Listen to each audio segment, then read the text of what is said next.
प्रत्येक जिल्हा परिषदेवरती आणि पंचायत समितीवरती महायुतीची सत्ता येईल असं म्हणतायत मंत्री उदय सामंत यांनी असा विश्वास व्यक्त केलाय।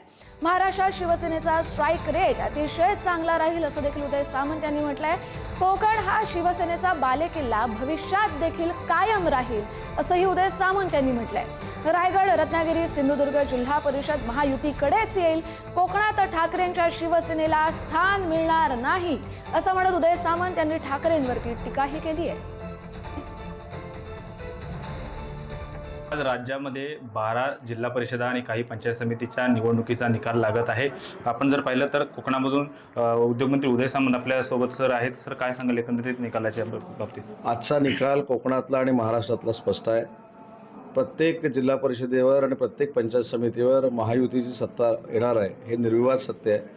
रत्नागिरीमध्ये देखील तेच होणार आहे आणि अख्ख्या महाराष्ट्रामध्ये शिवसेनेचा स्ट्राईक रेट अतिशय चांगला राहील। कोकण हा शिवसेनेचा बालेकिल्ला राहिलेला आहे। यंदाच्या निवडणुकीमध्ये काय असेल एकंदरीत चित्र? कोकण हा शिवसेनेचा बालेकिल्ला होता, आहे, भविष्यात देखील राहणार आहे। विधानसभेला आम्ही 15 जागा लढलो होतो, तळ कोकणामध्ये आम्ही 14 जागा जिंकलो। नगरपालिका 17 लढलो होतो, आम्ही 15 जिंकलो। जिल्हा परिषद देखील रायगडची महायुतीकडे येईल, रत्नागिरीचे देखील महायुतीकडे येईल आणि सिंधुदुर्गाचे देखील महायुतीकडे येईल। इथं कुठेही युबीटीला स्थान नाही। भाजप हा नंबर 1चा या ठिकाणी पक्ष आहे। कोकणामध्ये एकंदरीत काय, राज्यामध्ये एकंदरीत कशी परिस्थिती असेल?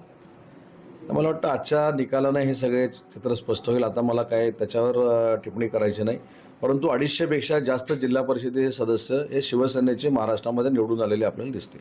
तर नक्कीच पाहिलं तर 250पेक्षा जास्त उमेदवार हे महाराष्ट्रामध्ये निवडून येण्याची याकडे शक्यता ही राज्याचे उद्योगमंत्री उदय सामंत यांनी वर्तवलेली आपल्याला पाहायला मिळते। राजन चव्हाण, पुढारी न्यूज, रत्नागिरी।